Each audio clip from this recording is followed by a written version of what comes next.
Hari Om. Om. Good evening, everyone, and welcome to this very special session on Vedantic Answers by Jankiji.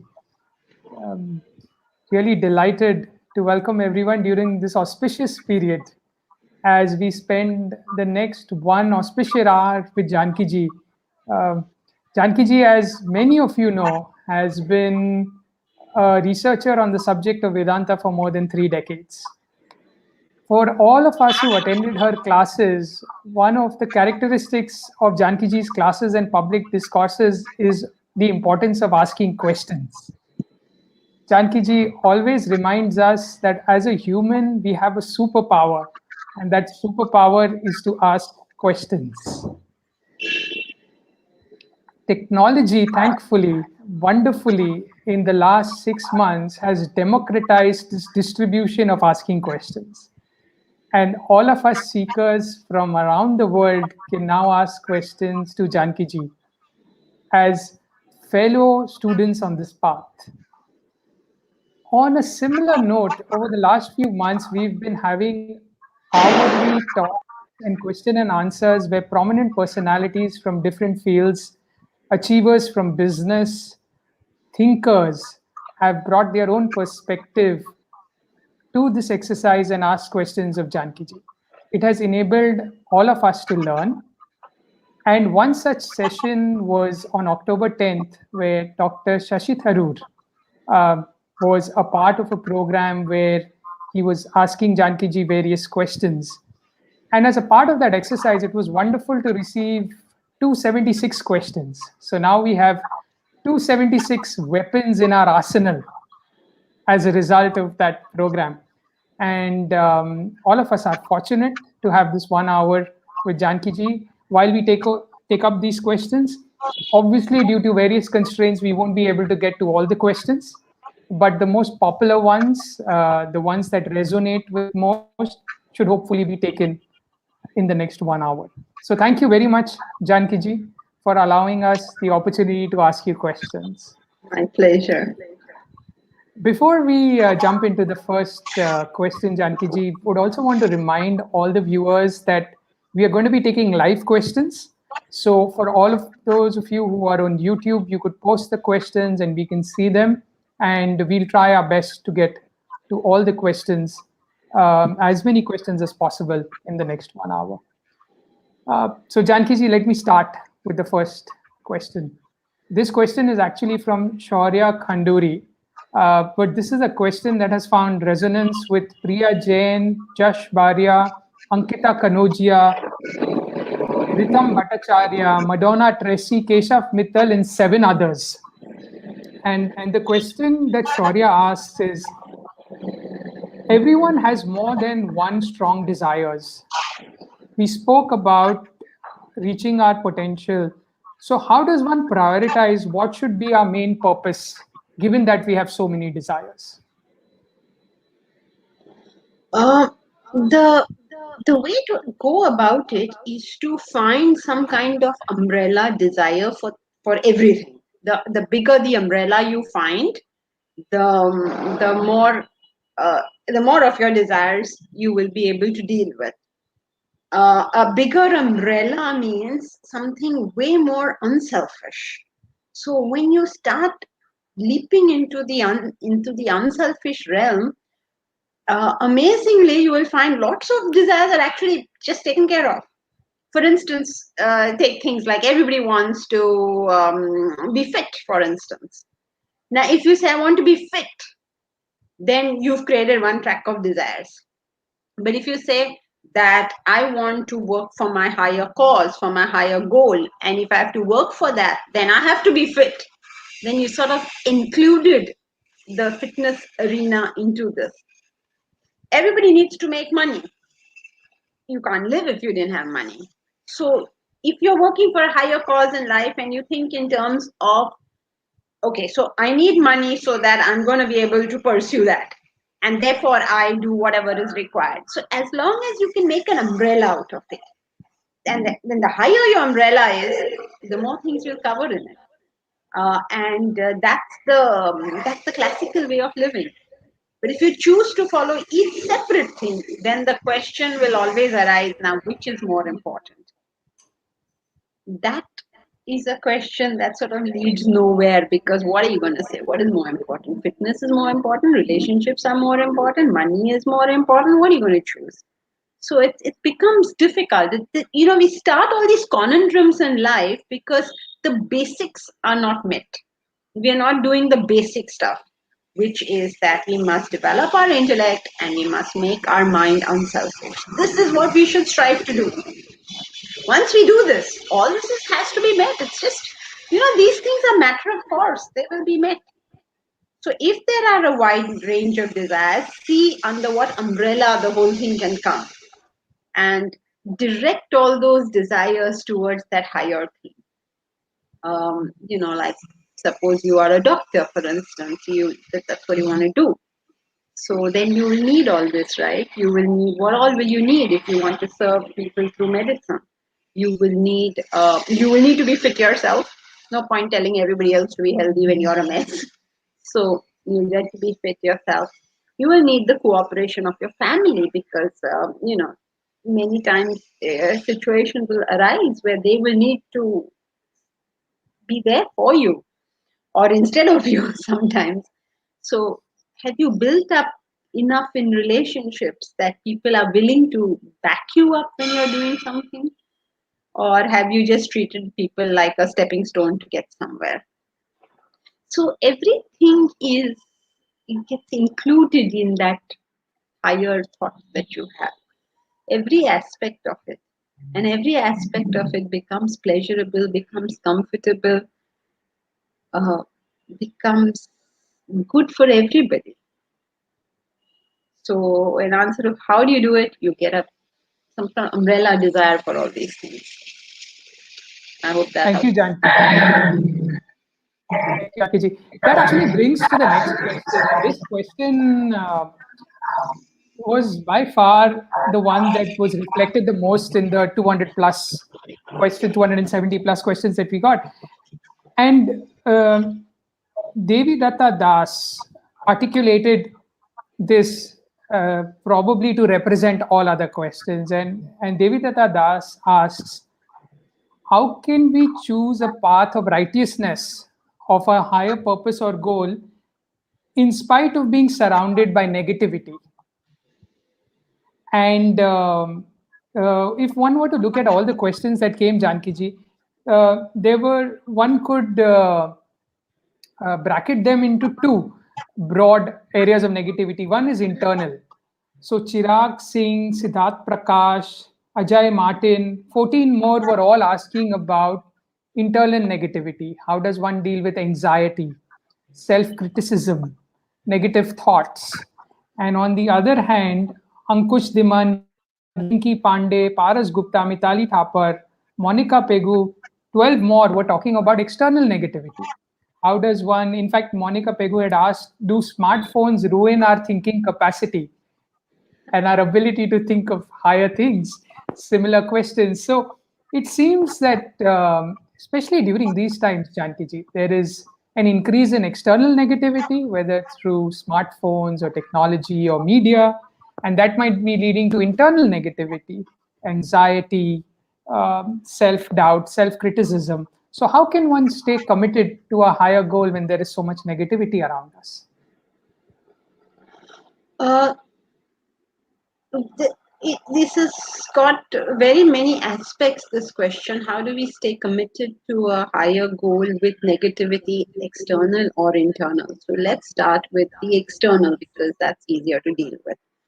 So externally, if you are constantly with people who are pulling you down, who are negative, who don't encourage you, who don't have any, loving statements to make, you have to ask yourself, why are you in that company at all? Why, who told you to be there? Why should we surround ourselves with people like that? Why don't we surround ourselves with people who are conducive to growth, conducive to achievement, conducive to achieving the higher purpose of life? Now you may say, no, what to do? It's my husband, I can't leave him, or it's my wife, what can I do? Or it's my mother or my father or my mother-in-law, somebody like that. Okay, so that makes one person. Surely your life is not one person. At least all the others you can choose. So, okay, so what you can't choose, okay, gulp and bear it. But all the others, why not? If you come to for classes, for instance, isn't there a good environment for you to be thinking about higher things? Why do we always feel victimized and helpless? Why this attitude that, oh my God, all these horrible things are around me? What do you mean all these horrible things are around you? Why have you put them there? What makes you put them there? This is something you have to ask yourself. How did I manage to get into this situation? And then that brings us to the internal thing, which is actually, all those things are really within me. And that's why I'm collecting all these people around me. If I respect myself, why am I with people who don't respect me? I will not be. My centrifugal force will throw it out of my environment. So let us learn to do the right things within ourselves. So when I respect myself, I can deal with everybody who doesn't respect me. First step is they will not be in my environment, and if they are in my environment, it's not even bothering me. I mean, suppose I am Bill Gates, and you tell me you're poverty stricken. Like, okay, you think so? It's your opinion. मैं क्या करूं? It will be water off a duck's back. All this external negativity which comes from people. Then there's a negativity that we claim that comes from objects. Same thing. Why are you doing it? Why have you kept these objects around you? Surely you can replace it with better objects. Do smartphones kill our thinking? It all depends on how you use your smartphone. What are you using it for? The smartphone has no ability. It is a dead thing. What ability does it have compared to what we are? We are live things. We have consciousness. We have intellect. We have brains. What does a smartphone have? Nothing compared to what we have. And that spoils our thinking. We spoil our thinking with the way we use those things. The smartphone is great. So many people today must be watching this session on their smartphones. Is it spoiling their thinking? Well, if you think it is, then surely there are many things in this world. You can use your smartphone. The smartphone has a dictionary. Does it spoil your thinking? The smartphone has lectures on Vedanta. Does it spoil your thinking? But what are you looking at?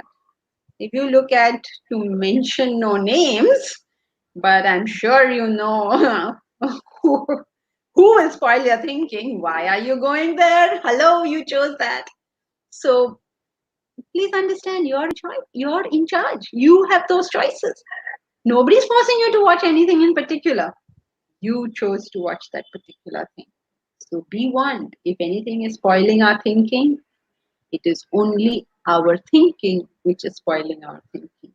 There is nothing else to spoil our thinking. So this is with reference to external things. And then with reference to internal things is, at the cost of sounding repetitive, have some higher goal in life. When you have some higher goal in life, all the virtues get added on to you. You become confident, you become happy, you have no self-doubt. You don't have negative self-doubt. Self-doubt in itself is not a bad thing. If you didn't have any self-doubt, you'd be a fanatic. So we don't want that. Self-doubt is a good thing. That we understand that, we don't know everything. So that's a good part. But when the self-doubt is such that it's preventing me from taking any action, then now that's not the good self-doubt. So I have to take the action to the best of my ability based on what I think. Obviously, I cannot outsource my own intellect, right? I can only think as well as my intellect works. So I do my best. If it turns out to be wrong, I do some course correction. But I know right in the beginning that my intellect is not perfect, so I will make mistakes. When I make mistakes, I should pat myself on the back because at least that means I did something. People who make no mistakes are those who are not doing anything at all. So if I do stuff, I will make mistakes. The way to avoid mistakes is don't do anything.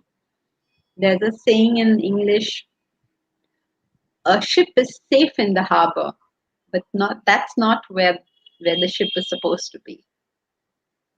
Yes, we'll go out into the high seas. Yes, we will meet with failure. Yes, we will have situations where we don't know how this is going. We'll have all those things. That's the human condition. What is there to be frightened of that? That is the way we will reach somewhere in life. So it's not all negative. It all depends on how we use these things. Self-doubt can be good. A little bit of anxiety is okay. It's when the anxiety stops us from doing what we need to do. That's when the problem starts. So our own intellect has to be able to direct all these things that are going on. If I'm constantly criticizing myself, I have to stop and ask myself, why? What am I criticizing? This is God Almighty. I am the Atman. I live in this miraculous body. The fact that this body exists itself is a miracle. Don't I appreciate this fantastic thing? I open my eyes and I can see. It's a miracle. My ears can hear. It's a miracle. What am I criticizing myself for? There is so much beauty, so much wonder. Have I know nothing better to see, nothing better to appreciate, nothing to be grateful for, that now I'm spending my time in self-criticism? Why? I have to examine this. Usually all these things happen because our attention gets focused on one thing. When our attention expands, you see so many things because life is full of so many things. And what makes that attention expand is having a higher vision in life. So at the cost of repetition, that's what we need, a higher vision, some unselfish goal to work for. And then all this will slowly just fade away. Thank you, Jankiji. There have been questions which have already started to come on the chat, and then Tarun Bakshi has had a few questions, but one question seems very contextual with your answer just now, and his question is, how does one deal with persons whom one can't avoid?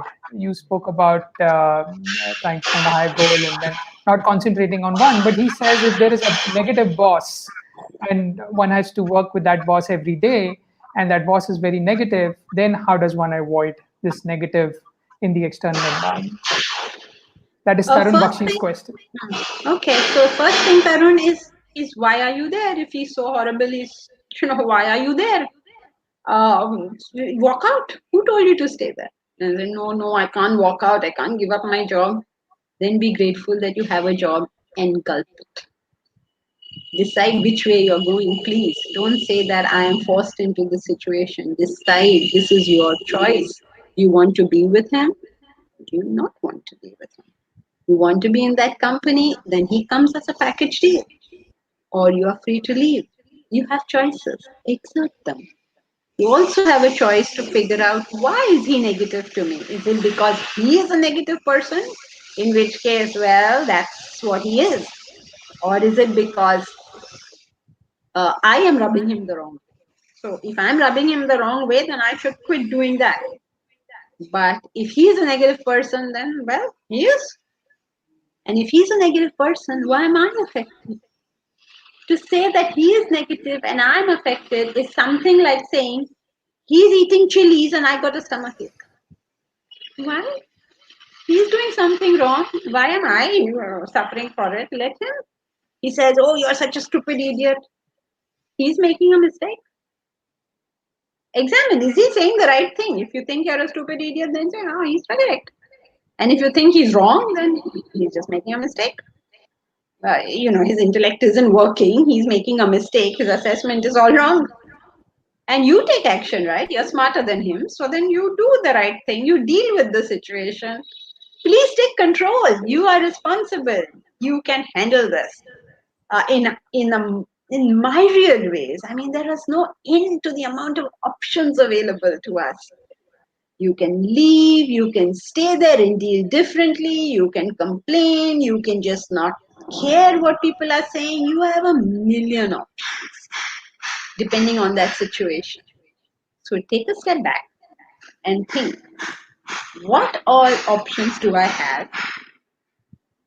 Okay, you come up with 5 options, then go and ask somebody smart and say, what all options do I have?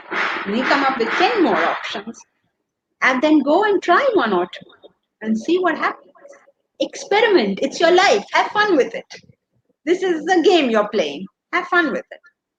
Think, what can I do? How can I deal with this? What am I handling? How am I going to handle this guy?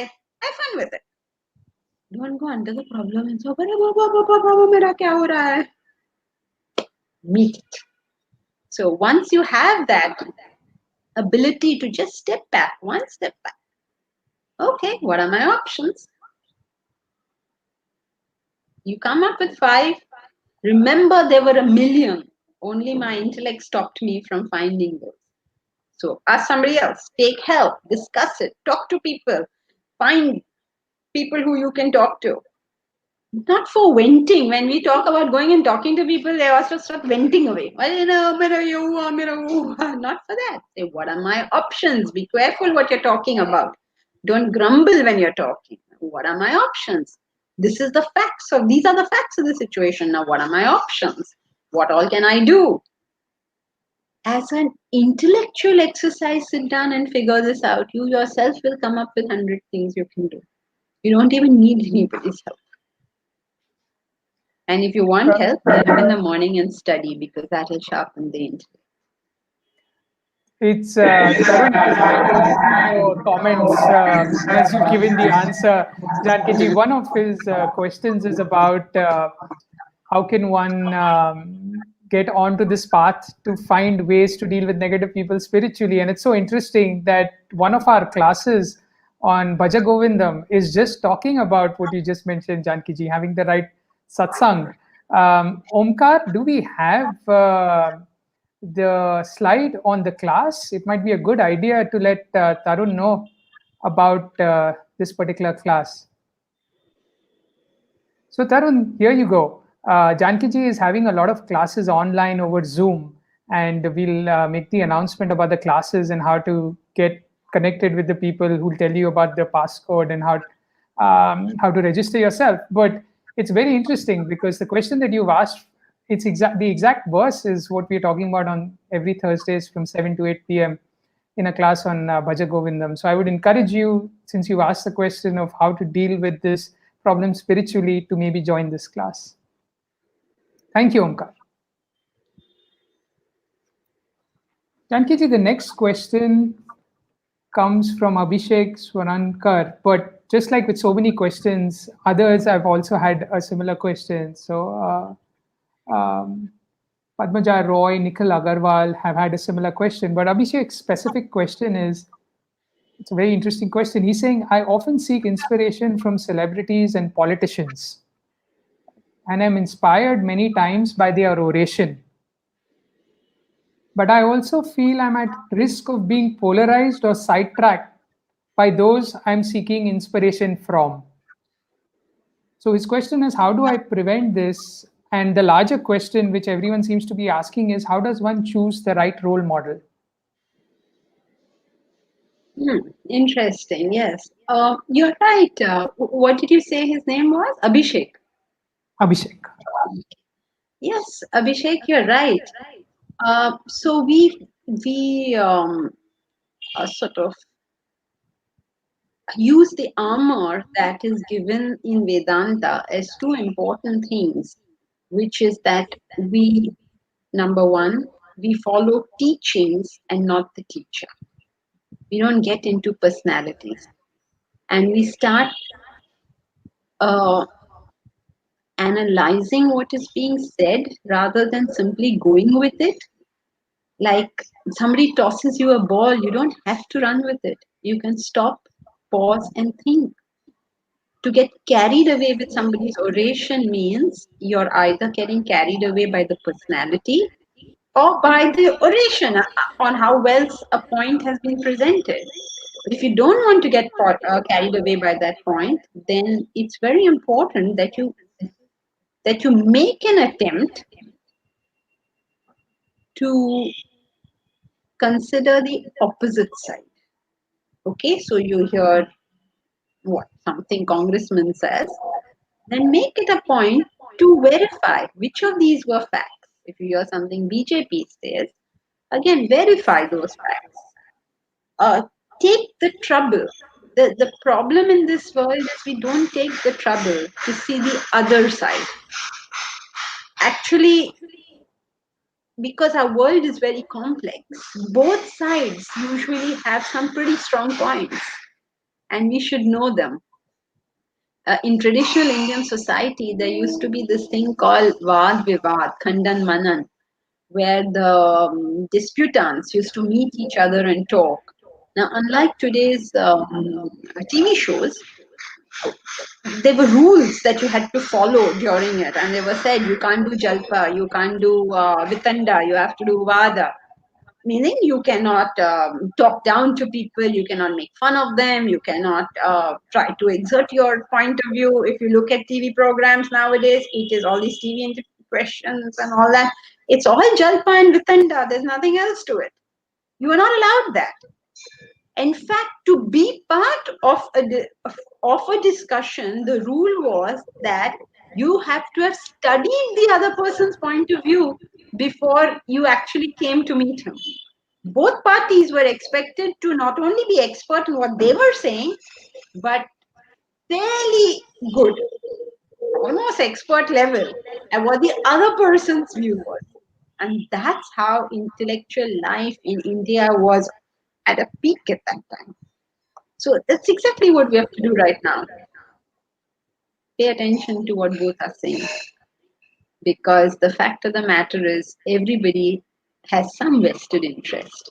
If you want the truth, you will have to figure this out for yourself. You have to think about it. Think about it. Collect facts. Analyze them. All this requires effort. So therefore, you'll have to choose your battles. Which ones do you want to think about? Can't you think about everything? And that's why you'll become excellent at one thing. You cannot become excellent in 100 things. But when you do become excellent in one thing, you will find that other things are relatively simple for you. So be great at what you're doing. That's the way to go. I mean, think about those things more and more and more. Until you come to your own conclusion after having seen both sides of the picture or all the sides of the picture. Okay? Thank you, Jankiji. The questions seem to fortunately be flowing from your answers. It seems like this is not by design, but this is by accident. You were talking about thinking, and Madhumita Banerjee's question and a related question by Priyanka Agarwal. But let me first get to Mita's question is, how do I know if I'm in control of my thoughts or if I'm at the mercy of my thoughts? And Priyanka and a few others have a similar question. Priyanka's specific question is, how do I know if I'm operating from a sorted mind or a tangled mind? But maybe we take Madhumita's question, how do I know if I'm in control of my thoughts or I'm at the mercy of my thoughts? For that, Madhumata, you have to ask yourself, who is this I you're talking about? When you are, what do you mean when you say I? So when you say, I am at the mercy of my thoughts, what is this sentence supposed to mean? Because when we use the word I, it could mean this physical body, right? Because like I say, I am feeling hot. That means this body is feeling hot. So I can use I to mean the physical body. I can use I to mean the mind. Okay, because when I say I'm so happy or I'm so unhappy or I'm excited, and I'm using I to mean the mind. Or I can say I'm smart, I'm dumb, whatever, and using it to mean the intellect. So who is this I that you're referring to who is going to be at the mercy of thoughts? And what are these thoughts you're referring to?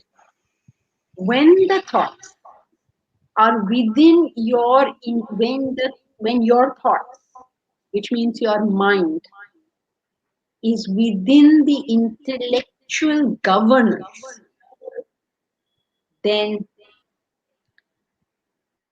that's the right way to do it. To be that your intellect governs your mind.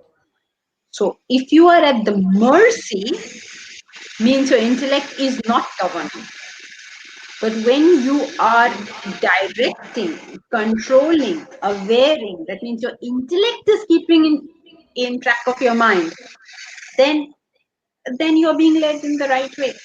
To be at the mercy of the mind means to be of the thoughts means to be led by the mind, to be led by emotions, to be led by feelings, and these strong feelings generate in us and make us do all sorts of things. So when the body's actions are propelled by the mind, we are at the mercy of our thoughts. When the body's actions are propelled by the intellect, we are being directed to a fine goal, a fine cause, a good end. Okay, so it all depends on how you're using this terminology. That's why when Vedanta, we sort of pin it down and say that this means this, so that it's easy for us to then talk. Thank you for answering her question, Jankiji. Jisha Saji has a question. Do some souls operate at the same wavelength? Is that what is meant by a soulmate? And her larger question is, do soulmates exist? How sweet. Again, what did you say her name was? Isha. Isha Saji. Saji, again, we got to go into these meanings of this term. What is the soul? So, soul is nothing but, or at least in the sense you're using it, nothing but the mind and intellect, your own thoughts, your feelings, your desires, your hopes, your ambitions, your discrimination, your reason. This is your soul. So, all your thoughts put together basically is your soul. Your inner personality, the real person, not the real person, the inner person that you are. This body is our outer personality, and our thoughts is our inner personality. So that inner personality is supposed to be, people call it the soul. Now, that's what the soul is. Now, do we have a soulmate? A soulmate means nothing but somebody whose desires are compatible to my desires. There's nothing fantastic about that. It is usually a phase in life where somebody's desires at that point happen to be compatible with ours. And it takes very little to change that. So I wouldn't go so much with this kind of concept, because at any point you feel like this person is so close to me. Why? Because at the moment it's compatible. They're catering to you. And then something has to change, because life is a kaleidoscope, if one tap comes from somewhere, whole thing changes. So the whole picture of those desires, their juxtaposition with each other can change so much that somebody who you thought was your soulmate because everything was being catered to, tomorrow will not be. So this is not something that we would put our faith in, because it's what should I say? It's the moving sands. Somebody someday is our friend, same person next day won't be our friend when the desires don't match. Again, that person may become our friend when it does match. These are all moving sands, so they don't go by this stuff. Have I covered it? What was the first part of the question? Do some souls operate at the same wavelength? Oh, Deepak, I can't hear you. Can't hear. Can you hear me now?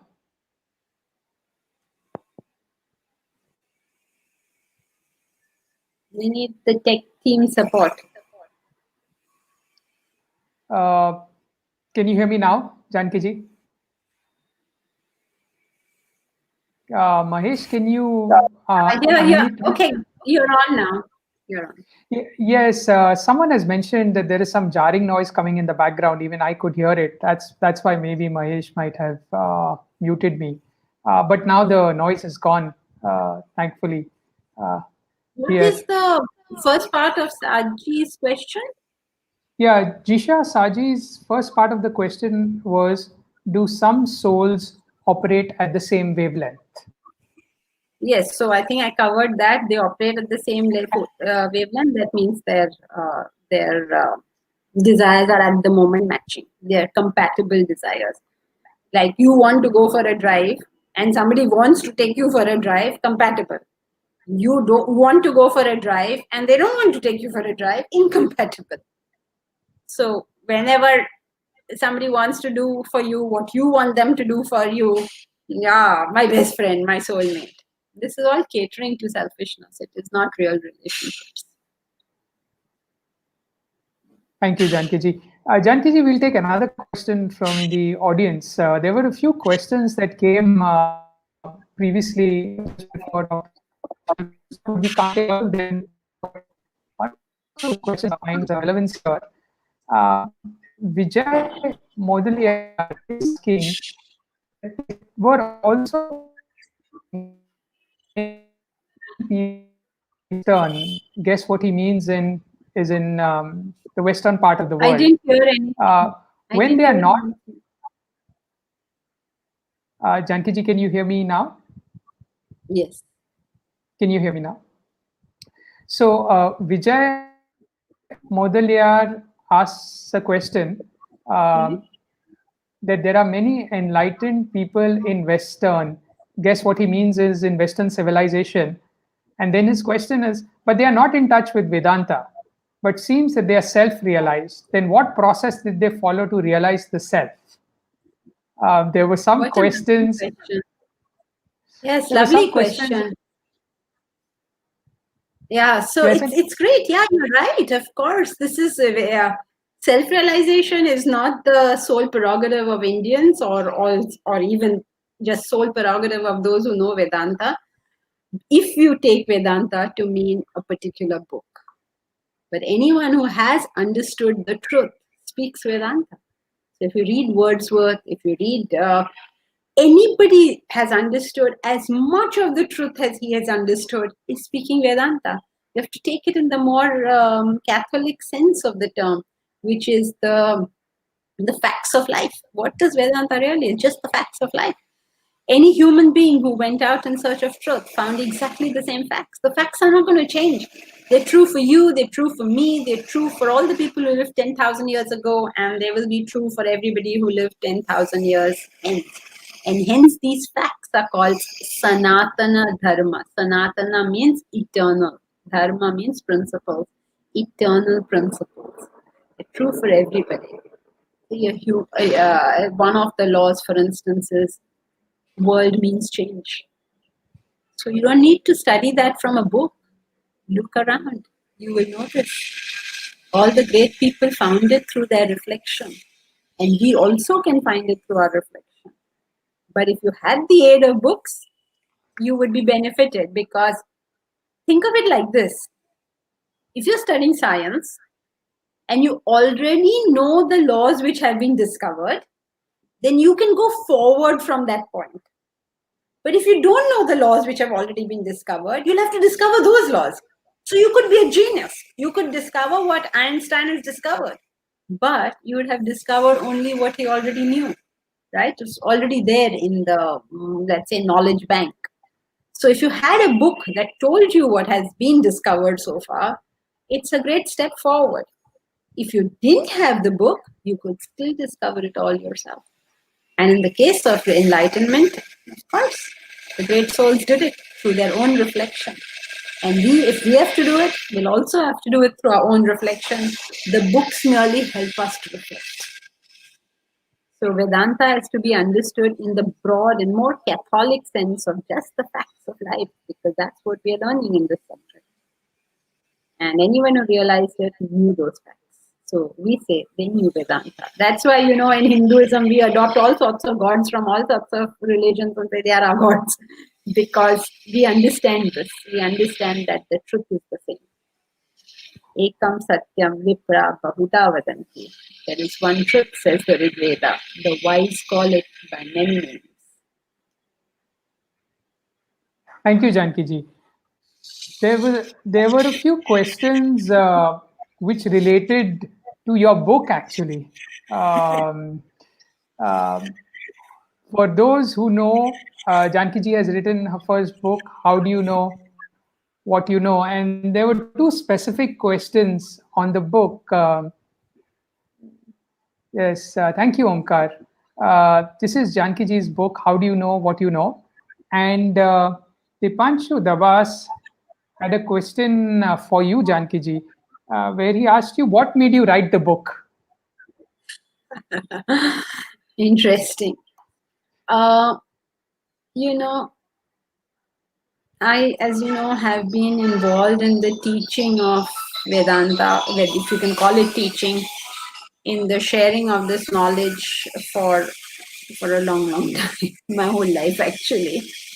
And so one of the problems that one often saw with others and myself, because these are, universal truths and true for everybody, that more than learning something new, a lot of the time we just had so much misunderstanding that most of the scriptures were misunderstood. Everything that we were told in class was misunderstood.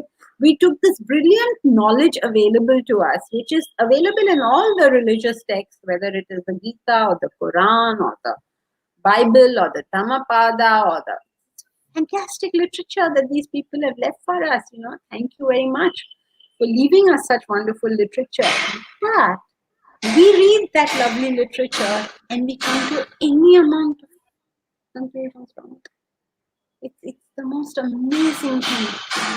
So that started this whole process of thinking about what knowledge itself is. And is it all this about just collecting information? And so sort of at, all this years and years of thinking sort of brought that concept that there is something called false knowledge, where we think we know where we don't know. We have all these superstitions and weird beliefs and cognitive biases and all this kind of stuff. And then we have some kind of relative beliefs which are right to some extent, in the sense that, it depends on your stage and where you are and all that. So that's probably correct. And then there is absolute knowledge that Vedanta talks about, which is enlightenment. So there seems this whole journey that we all have to undertake, from false beliefs to relative beliefs to the ultimate truth, whatever that goal is. And how do you know where you are on that journey? How do you know what you're thinking? Where on it is it? How do you verify? So with all these questions, the book came out of that. And I hope that it will help at least some people to get some kind of, some kind of grip on their thinking with it. Identify where the beliefs have come from, use the pramanas to verify whether these beliefs are good. Pramanas is part of Indian epistemology, which are valid sources of knowledge. So there are valid sources of knowledge, but they have to be tested whether you used it in a valid manner. It's a very interesting concept when you start thinking about the concept of what is knowledge. And knowledge turns out to be nothing but our own thoughts. That's knowledge. So this knowledge is what we use to determine what we have to do. And when we use this knowledge to determine what we have to do, imagine if this knowledge was wrong. Just imagine. That means all that we're doing is based on some erroneous thinking. And how do you know that this is erroneous thinking? In that area, you will find failure. So that's an indication. You're finding failure. If you find failure, if you find sorrow, there's something to be corrected in the thinking. And that Diwali cleaning of the thinking is what we should undertake. So this book is an attempt to help people undertake some kind of Diwali safai on their own thinking, in the hope that then life becomes happy and productive and prosperous and achieving and growing. Remember, we can never outsoar our intellect. We live in it. So to make sure that that's correct, because that's what's guiding everything we do. So the desire to understand it and share that a little bit is what made me write the book. Thank you, Jankiji. And Diwali is just coming, so this is a good time for that cleaning. Deepti Gupta had a related question on the book, and a very specific technical question. And she said, how would you define the verb know? The book is How Do You Know What You Know? And she's asking, how do you define the verb know? This is a question. Dipti, right? You said? Deepti Gupta, that's right. Dipti. This is a question which has bothered philosophers down the ages. So, as far as the book is concerned, we have used know to just be synonymous with the word thought. And every thought is what you consider your knowledge. And now, what is a thought? that a thought is defined as the perception of an object without the object. That means if I held up something, okay, I held up this glass. Oops, can you see it? Okay, I hold up a glass. Now close your eyes. Can you see the glass? That glass which you see with your eyes closed, that's a thought. So what is a thought? It is the perception of an object without the object. All these thoughts put together is my knowledge. Now, this knowledge may be correct, it may be incorrect, it may be relative, anything. I have to examine it to know. So in the book, at least, the word knowledge has been used synonymously with the word thoughts. So what is knowledge? Nothing but our own thoughts. Thank you, Jankiji. There's just one comment from Manish, and he's made it a few times that there is some noise in the background. Can safely say it's not from either of these ends. I'm hearing some in my microphone, but we'll investigate what could be the source of that noise. Moving on, there is a question from Nischala Sharma, and related question by a lot of people. But her specific question was, as a mother of an 18-month toddler, how can I nourish my child's brain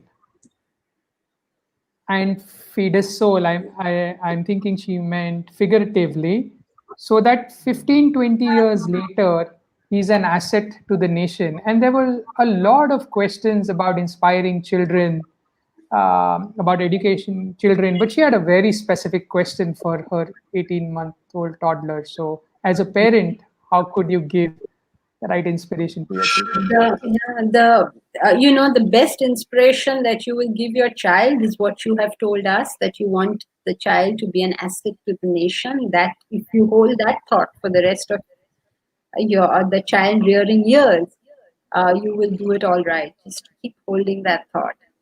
How to make her so is the young children have something known as their Udana Shakti is very high. Udana Shakti means our capacity to take in information. So this early period of childhood is when that Udana Shakti is at its peak, really. Because the amount that the child will be taking in fact, according to Glenn Doman, 50% of adult intelligence is formed by the age of 4. So, you're in a really good spot. The best you can do for the child at this point is expose the child in a casual manner to as much as you can possibly do. As many languages, as many experiences, as many whatever. The more experiences the child goes through, the smarter the child is going to be, because all that is going to become that 50%, remember? So lots of languages, but not straining. If you strain the child, then you're doing it wrong. There should be no strain either on you or on the child. This has to be a relaxed, loving environment where this is almost, by the way, it's happening. You can teach, by the way, I don't know if you know, but you can teach your child to read at this age. And I suggest to read Glenn Doman's book, Teach My Baby to Read. You can actually teach 1 or 2 languages, reading 1 or 2 languages. But there's a technique. Don't please force a child. It's the worst thing to force any children. It's the worst thing to force anybody anything. It's horrible to be forced. So let's not go down that street. But relaxed, enjoying, having a good time, and doing all this fun activity. That's what gets the child to go. And the vision of the mother, which you seem to already have, that the child is an asset for our nation if we do this correctly. So the combination of these 2 things would work very well. There was a related question on this, Jankiji. A lot of questions were asked about the pressure of exams in our current education system, and a few people mentioned rat race. And one question that came up through that was, in the new education policy, How do you think we can get this knowledge or Vedantic knowledge into schools? And do you think it's the right time for people to learn this knowledge when they're in school? Oh gosh, I wish I could answer that. I have no idea. I don't know how to get it into the new education policy, but I would love for it to be there. It's like we have this great asset with us and we are not using it for our own children. I mean, like, it's tragic. Imagine such a knowledge base is available. Swamiji has written the books are available. It is tragic that our own people cannot get our own knowledge. Like, our ancestors have left it for us. It's freely available. It just needs to be put on, it's freely available. So some of it is a bit of nonsense also. Somebody has to decide which of this is the right version of this. And I wish I knew how to put it there. What a great service to our nation if we can get this knowledge into the children's life, especially in school terms, in their years 15, 16, 17, get the knowledge in. Before that, of course, we can do stories and all, but the real knowledge around 15, 16. I wish I knew the answer to this. How do you get it in there? I don't know how to get it in there. Just hope that good sense prevails upon the powers that be. Yes, yeah, go ahead. Jankiji, the hope was that maybe someone who at some time listens to this either live or as a recording has an idea and gets in touch, and maybe we get to the right people to introduce. Oh, that would be so great. Yes, that'd be great. And then there was a question that Dr. Aditi Bector asked, what is supreme between the two? Chat, which we may get. Aditi Bector's question was, what is supreme between the two? Destiny or karma? Is karma decided by destiny or vice versa? Definitions again. What is karma? Karma means action. So I missed a bit of the question, Deepak. I'm just repeating it so I'm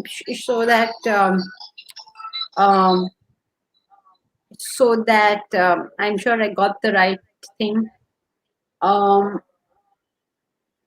What is supreme between destiny and karma? That's the question, right? That's the first part of the question. Oh, what's the second part?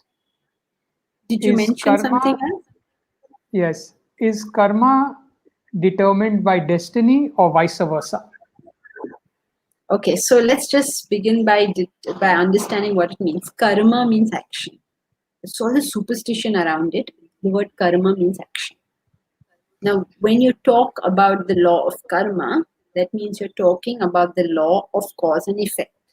That when you perform a certain kind of action, you get a certain kind of result.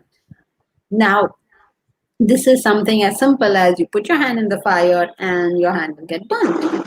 That's karma. That you put your hand in the fire, you did a karma, you did an action. So your hand gets burnt. Now, what is destiny? Destiny are the effects of past actions. Destiny is the effect of past actions. We've been doing actions all along, and so there's some effect of that. Now, what is the effect of that? This moment is my destiny. Meaning that how have I landed up here at this moment? It is the result of all that I have done in the past. How have you landed up here at this moment? It is the result of everything that you have done in the past. So destiny pertains to this moment. However, the law of karma pertains to the future as well. Because even this moment, you can choose, right? You can choose what action to perform. Now, what will the karmic result be in the future?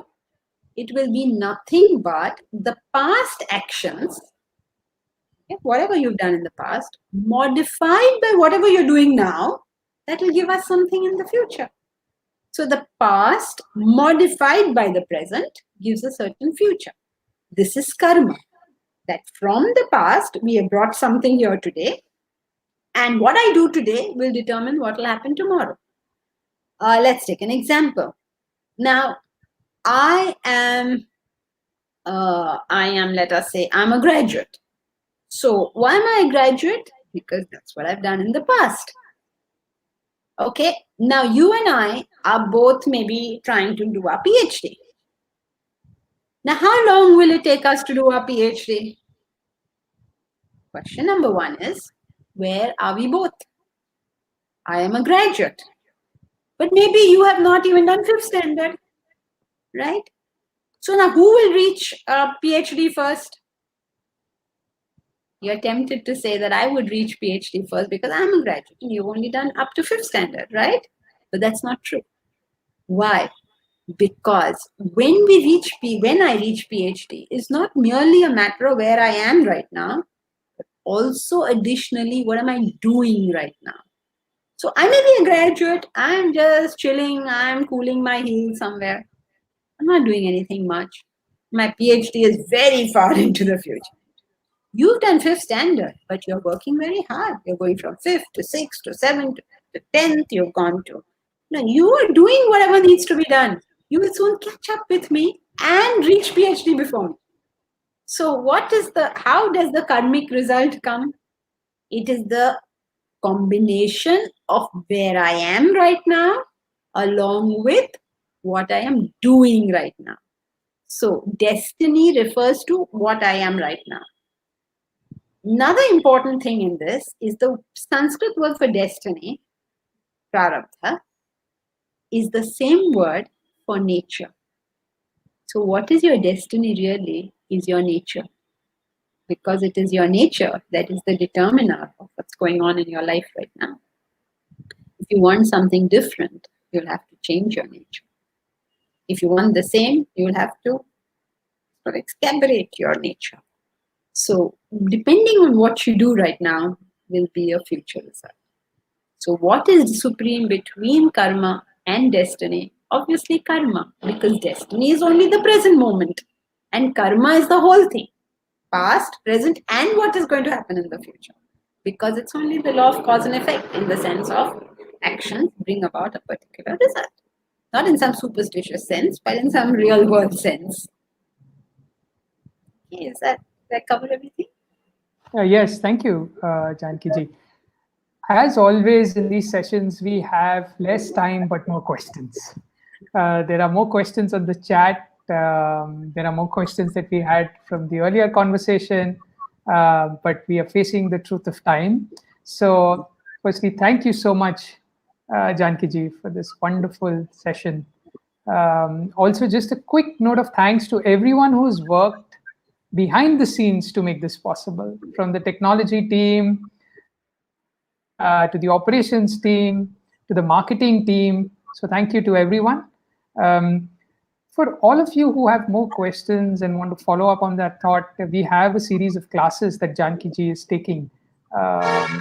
These classes are on 4 days, and you can make a note of the timings of these classes. And as any student of Jankiji's class would say, she always encourages a lot of questions. So this may be the right place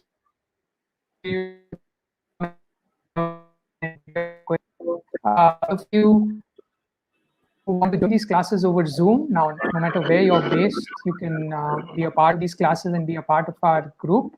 Then here are the details of the number. You could WhatsApp this number, and step by step, you can get your answers of what is the right class to join, how to join these classes, and we hope to see you in these classes soon. So thank you so much, Jankiji, for all the answers. And thanks to everyone who joined, and we will hope to have further sessions going forward on these topics. So see you all of you all there. Thank you.